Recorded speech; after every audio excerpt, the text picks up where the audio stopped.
Hey YouTube, gonna do a quick video. This is the Kioti CS2220. This is the 2021 model. I have an earlier video out there of my 2017 CS2210. I traded that in on this new model about a month or so ago, and I couldn't be happier. So I wanted to give a little bit of a no BS comparison of the two tractors, and then just some general comments on Kioti in general.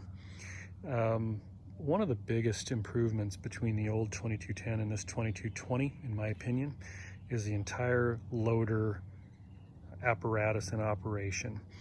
It's built differently. It attaches in a much more sort of thoughtful manner, in my opinion. The old loader had a pin on the left and a pin on the right that you had to actually pull out manually. The new model uses this silver handle here that when you've followed the instructions to remove the loader, when you pull this towards you and flip it up on both sides and then curl the bucket back, the loader itself lifts right off of the arms, and you can then disconnect your hydraulics and back away from it. It is much quicker and much less of a hassle than the old design. Another thing that has to do with getting that loader on and off is the improved I guess kickstands, you'd call them. There's one on the left and one on the right here. You can pull this little pin down here, and the kickstand flips down on both sides, and that's what the front end loader sits on when you are not using it, when it's parked. The old design had a single pole that connected sort of in the middle on this big bar here with some cotter pins. And although it did work, it was much more difficult to get set up. It had a little bit of play in it because it was just on cotter pins, and mine actually bent a little bit, probably because I was fighting to get the bucket on and off a couple times. I had to have a welder straighten it and reinforce it a little bit for me, so it was always kind of a pain. And quite honestly, it was just enough of a pain that sometimes I'd just leave the loader on when I really wished I could take the loader off while I was doing something that didn't require it. So much better design with the kickstands on the left and the right. I think that mimics the larger Kioti tractors. They have that design as well. The last thing about the loader, which I'm really excited about, is the fact that it now uses what I think some people call the Bobcat style attachment. I know it's an ISO standard, the two silver arms that just flip right up, and you can just drop down and pull away from an implement. So you can hook up, you can have this bucket on here. There's a 3-point hitch adapter for the front. There's snow blades, there's pallet forks, there's all kinds of stuff that you can hook up here. You can even swap out to a bigger bucket if you really wanted to. So don't know how often I'll use that, but it is pretty neat, and I'm excited about it. Another thing that I really like about this 2021 over the older one is the mowing deck. So I had a 60-inch deck on the old one as well, and it was great. 3 blades. Never had any problems with it except for a little bit of a leaking seal, which I probably can't show you on here, but where the PTO connects to the top of this mowing deck, if it was out, there was a rubber seal, a rubber gasket that was leaking a little bit. Most likely it was my fault. I had used a box blade a few times on a gravel road without taking the deck off, and I think I got some rocks and stuff up in there. But either way, it wasn't an expensive fix. The dealer just repaired it for me, and that was that. A couple $100, I think. But this new mowing deck, same size, same 3 blades.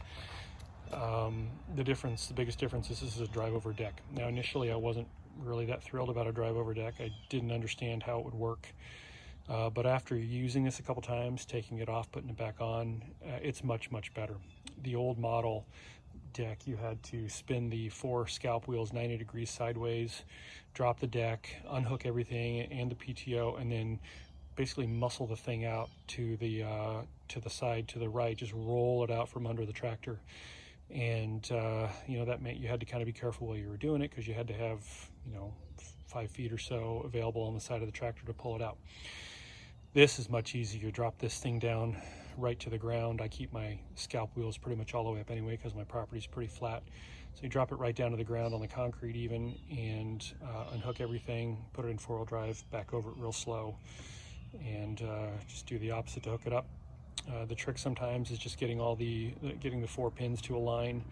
There's 2 like this one right here on the back, 1 on the other side, and then of course there are 2 right up here up front. As it came from the dealer, I found that when I went to unhook this the first time, I really had to kind of wrestle with getting these rear pins out. Actually needed a small pry bar to get them loose. But just through a little bit of trial and error, I just ever so slightly adjusted the length of those front arms. When they're disconnected, they are threaded, so you can kind of loosen that silver nut that you see kind of in the center of the picture over here, and give those a 1 full turn, and that just moves the deck forward or backward in a very small amount each time. So through trial and error, I think I ended up turning that thing about 4 or 5 times, and I got all the holes to line up really nicely. So getting the deck on and off now is much quicker, and the drive over I think is a great design. A few other things that I'm really happy about. Well, it does have a tilt wheel now, which is kind of neat. I used it a lot the first few times that I was on the new tractor. Now I pretty much just leave it where it's comfortable, and I don't move it around, but it's nice to have as an option. It does have cruise control now. This little button down here, which my yard's not that big that my foot gets tired, but might be comfortable for some people. If you had a lot of acreage and you were mowing a bunch, I can see how that might make sense. I've also relocated the joystick for the front end loader.